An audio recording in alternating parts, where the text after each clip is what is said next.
안녕하세요. 책사입니다. 우리의 옛 이야기 시작하겠습니다. 일송 시미수가 일찍이 고아가 되어 공부할 시기를 놓치고 관례를 하기 전부터 방탕을 일삼아 밤낮으로 기생집을 끼고 왕래하였다. 공자왕손의 잔치와 가야 무여의 모임에 찾지 않는 곳이 없었다. 숙대처럼 덥수불하게 흐트러진 머리털에 떨어진 신발과 해진 옷을 입고 있으면서도 조금도 부끄러워하는 기색이 없었으니 사람들은 모두 그의 강동으로 지목하였다. 하루는 안묵은 곤태수의 잔치자리에 달려가 기생 가운데 섞여 있었다. 사람들이 침을 뱉고 꾸짖어도 돌아보지 않고 내쫓아도 가지 않았다. 기생 중에 명기 일타홍이란 여인이 있었다. 새로이 금산에 올랐는데 용모와 가무가 일세에 독보적이었다. 풍류 남자와 부유한 집의 자제들이 천금을 주고 하룻밤 자기를 구하는 자가 날마다 왔지만은 일타홍은 지조가 특이하여 한 번도 몸을 허락하지 않고 거절하였다. 이수가 그녀의 미색에 연모하여 자리에 붙이고 앉았어도 그 기녀는 조금 더 수려하는 기색이 없었다. 이수가 아름다움에 사모하여 자리에 그대로 있으니 자중에 여러 기생들이 꾸짖어 욕하였다. 어떠한 충울이기에 우리의 코를 막게 하느냐. 그리고는 내쫓으려 하였는데 오히려 일타홍은 추파를 던지며 그의 동정을 가만히 살폈다. 인하여 일어나 측간에 간다는 핑계를 대고 나가 은밀한 귀퉁이에서 손짓으로 희수를 불러내 까치발을 하고 귀에 입을 대고 속삭였다. 그대의 댁이 어디신지요? 이수가 아무동 몇 번째 집이라고 자세히 말해주었다. 일태홍이 말하였다. 그대는 모름지기 먼저 가계십시오. 첩이 마땅히 잔치가 파하기 전에 병을 핑계대고 뒤따라 곧 가겠습니다. 그대는 약속을 저버리지 마십시오. 첩이 결코 신의를 잃지 않겠습니다. 이수가 기대했던 이상이므로 한편으로는 기뻐하고 한편으로는 의아해하며 먼저 집으로 돌아가 뜰에 먼지를 쓸고 기다렸다. 저무는 해가 산에 걸리니 일타홍이 과연 약속대로 왔다. 이수가 뜻밖의 일에 기뻐하여 더불어 물음을 맞대고 수작을 하였다. 한 나이 어린 계집종이 안에서 나오다가 그 광경을 보고 달려가 모 부인에게 말하였다. 부인이 아들의 광기 어린 방탕함에 급신하여 장차 불러들여 꼬지를 할 때였다. 일타홍이 말하였다. 첩이 지금 들어가 대부인을 뵙고 일일이 사유를 아뢰겠습니다. 그리고는 계집종을 불러 먼저 이러한 사실을 통지한 후에 안으로 들어가 솜돌 아래 절을 올리며 말하였다. 나는 금산 기생 일타홍으로 금일 암흑의 재상의 연회자리에서 마침 귀대계 도련님을 보았습니다. 여러 사람들이 모두 그의 강동을 지목하였지만 천첩이 비록 관상을 보는 재주는 없어도 사람을 알아보는 능력이 있습니다. 첩이 귀대계 도련님을 보건대 얼굴의 모습이 비범하고 골격이 특이하여 훗날 반드시 고관대작으로 벌술길에 올라 크게 현달할 상입니다. 그러나 학업을 하지 않고 기질이 조화롭지 못하여 여왕의 모습으로 태도를 벗어나지 못하였습니다. 이제부터 몸을 학문과 책의 숲 사이에 있게 하여 학업을 닦아 기질을 변화하여 학식과 능력이 있는 사람이 되게 한 후에야 훗날 입신 출세를 바랄 것입니다. 첩이 만일 하류계의 풍정으로 더벅머리 하였다면 어찌 도련님과 같이 비난한 거리인 아이를 따르겠습니까? 첩이 불밀하나 도련님이 학업을 닦는 일에 일체 맡겠습니다. 첩이 비록 함께 하더라도 도련님의 학문이 성취한 뒤에야 결코 한 이부자리에 눕는 즐거움을 위하여 그 뜻을 잃게 하지는 않을 것입니다. 부인은 이에 뜻이 있으신지요? 부인이 말하였다. 우리 아이가 일찍이 아버지를 잃어 학업에 힘쓰지 않고 오로지 광기 어린 방탕한 짓만 일삼아 늙은 어미의 훈계를 가슴에 새기지 않더구나. 늙은 몸에 밤낮으로 근심하고 탄식할 뿐이었는데 천만 뜻밖에도 어디선가 순풍이 불어와 너 같은 일대가인이오. 여중어고를 우리 집으로 보내었구나. 우리 집의 강동으로 하여금 그릇이 이루어지고 제주를 기르게 하는데 온 입을 쏟고자 한다니 실로 이 인생 이 세상에 막대한 은혜이다. 감사해야 할지 모르겠으나 우리 집은 가난하여 아침 저녁 끼니도 잊지 못한단다. 너는 호화롭고 사치스러운 가운데 자라난 기녀로서 어찌 춥고 배고픔을 참으며 고독하고 적막감을 달게 여겨 이곳에 머물겠느냐. 일타옹이 말하였다. 이것은 조금도 의심할 것이 없습니다. 드디어 그날부터 총루와 인연을 끊고 발자취를 거두어 은밀히 심시가문에 몸을 숨기고 오직 이수에 하여금 밤낮으로 학업을 부지런히 닦게 하였다. 학업의 과정을 엄히 세우고 조금이라도 태만하면 발언이 얼굴빛이 바꾸어 말하였다. 이와 같다면 첩은 도련님을 버리고 가서 다시는 얼굴을 보지 않을 거예요. 그러니 이수가 이를 꺼려 감히 학업을 태만하지 못하였다. 이수가 이렇게 공부를 부지런히 한 지 여러 해에 학업이 일치월장하였다. 나이가 약관이 되었으나 일타옹 때문에 아내를 취하려 하지 않았다. 일타옹의 그 뜻을 두려워하여 하루는 희수에게 혼인의 논의를 권하였다. 희수가 그대가 있는데 아내를 얻으면 어떻게 하리오 하니 일타옹이 정색을 하며 말하였다. 도련님은 명문가의 자제로 앞길이 말리입니다. 어찌 저와 같은 일개천한 기생 때문에 대련을 폐하려 하십니까? 도련님이 만일 아내를 취하지 않는다면 첩은 당장 떠나려 합니다. 이수가 부득이하여 아무 가문에 매파를 놓아 아내를 취하였다.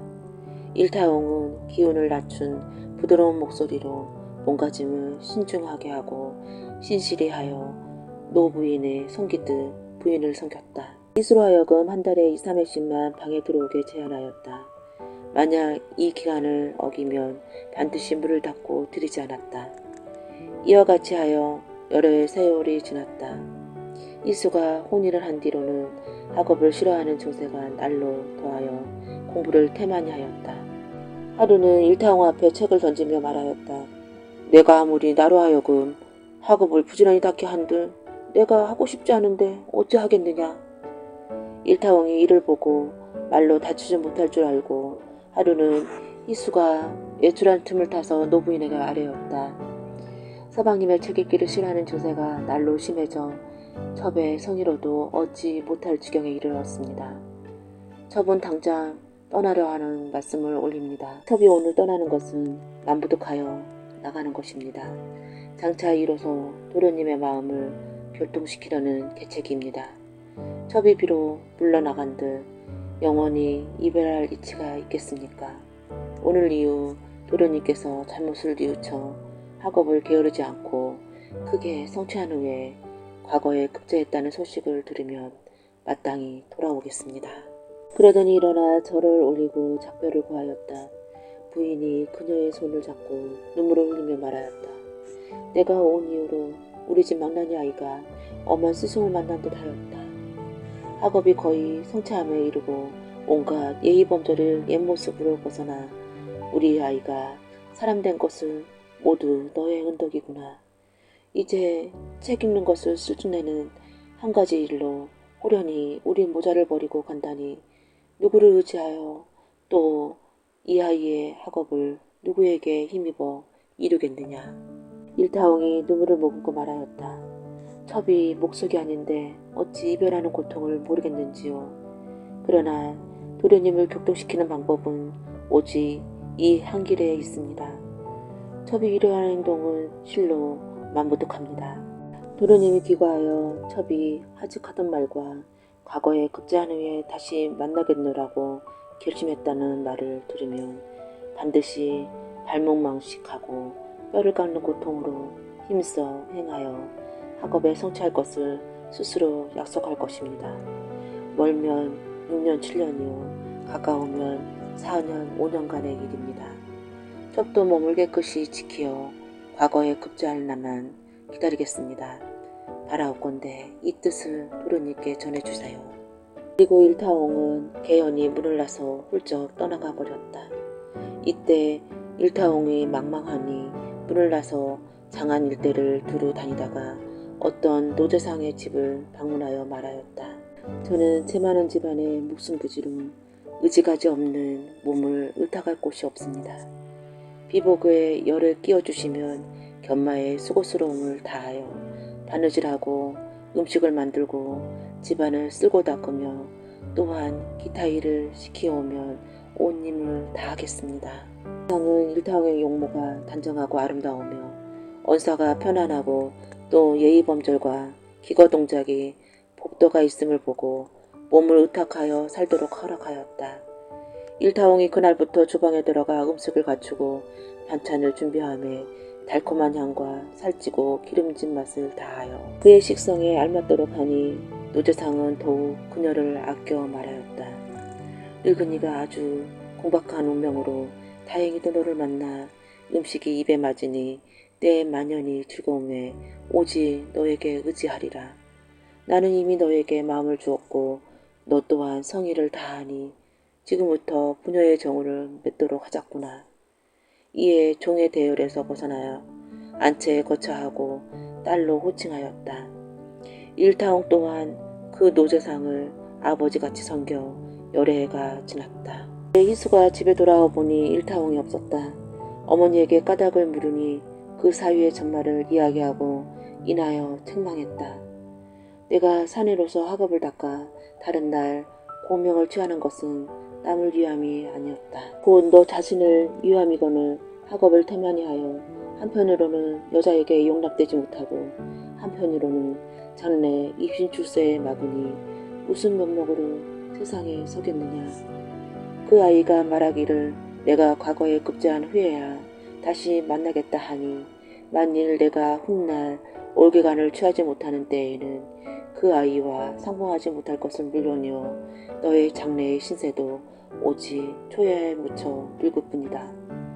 이런데 하루라도 이 세상에 더 살아서 무엇을 하겠느냐. 속히 죽는 것만 못하다. 스가 듣기를 마치고는 눈물이 그렁그렁하고는 칼로 가슴을 찌르는 것 같아 반나절을 말이 없었다. 그 다음날 사람을 시켜 경성 안팎을 두루 다니며 일타홍의 소식을 탐문하였으나 형용이 묘연하였다. 이에 가슴을 움켜쥐고 크게 통곡하며 스스로 맹사하였다. 그가 호방한 장부로 한 여자에게 버림을 당했으니 장차 머리에 쓴 관에 먼지가 떨고 가끈이 떨치고 이 세상에 서겠는가.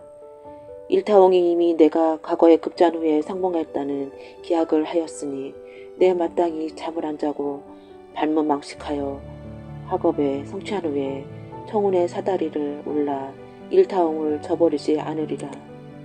그리고는 드디어 문을 닫아걸고 손님을 사절한 채 밤낮을 쉬지 않고 부지런히 과업을 닦아 학업을 돈독히 하였다. 이와 같이 한 지 수년에 학업이 크게 이루어져 가히 대가의 문학을 지를 만치 되었다. 이에 과거에 의시하여 장원에 발덕되어 높이 용문에 합격하였다.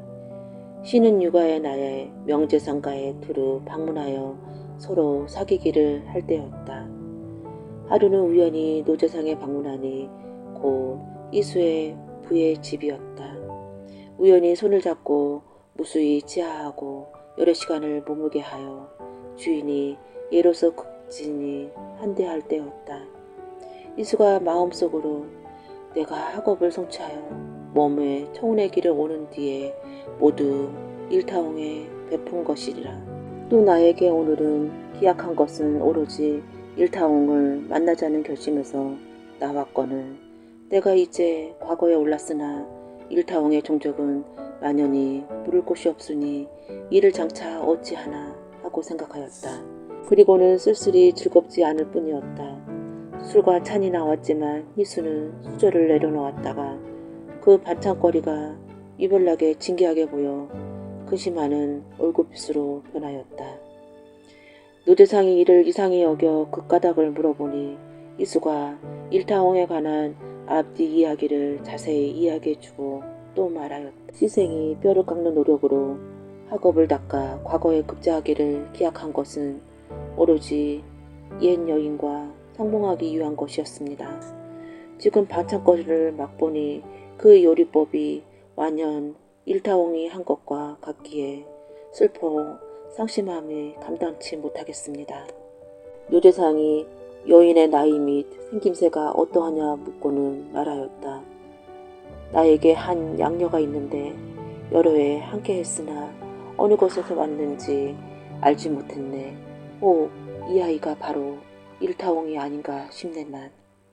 노재상의 말을 마치고 끝나기도 전에 호련히 미인이 등창에 열고 뛰어와 희수를 껴안고 통공하였다. 희수가 똑바로 쳐다보니 이 여인은 딴 사람이 아니라 곧 늘 생각하고 잊지 못했던 일타옹이었다. 희수가 한편으론 놀랐고 한편으론 기뻐하여 또한 일타옹을 안고 보니 한때 노재상의 집에 비극의 막이 열린 것 같았다. 노재상이 이미 사실을 들었고 그 광경을 목격함에 그 신이함에 탄식하고 칭찬하였다. 이수는 노재상을 향하여 그 은혜에 거듭 감사하고 또 말하였다. 시생이 일타옹과 더불어 함께 무덤에 들어가기로 약속하였으니 마땅히 죽고 사는 것을 함께 할 것입니다. 온컨대 이 여인을 시생에게 허락하여 주시옵소서. 노재상이 말하였다. 내가 죽음이 들이온 나이에 다행히 이 아이를 얻어 만년의 기쁨을 누리려 하였네. 이제 자네에게 보내기를 허락한다면 이 늙은이는 마치 자위의 손을 잃은 듯 할 것세. 그러나 자네가 옛 인연을 다시 이으려 하는데 어찌 이를 막겠는가. 이수가 번복하여 살해하였다. 몸을 일으켜 길을 떠날 때 날은 저물어 어두워졌다. 홍남과 함께 나란히 한 말을 타고 종들에게 회표를 잡혀 앞을 인도하여 집문 앞에 당도하여 큰 소리로 그 어머니를 부르며 일타옹이 왔습니다 하고 하니 모분이 놀라 기쁨에 이기지 못하여 신발을 거꾸로 신고 종문 안까지 나와 일타옹의 손을 잡고 슬픔과 기쁨이 뒤섞여 말을 잇지 못하였다. 이로부터 심시가문에 화기가 온 집안에 넘치고 이수는 일타옹과 더불어 화촉 아래에서 넉넉히 즐거움을 다하였다.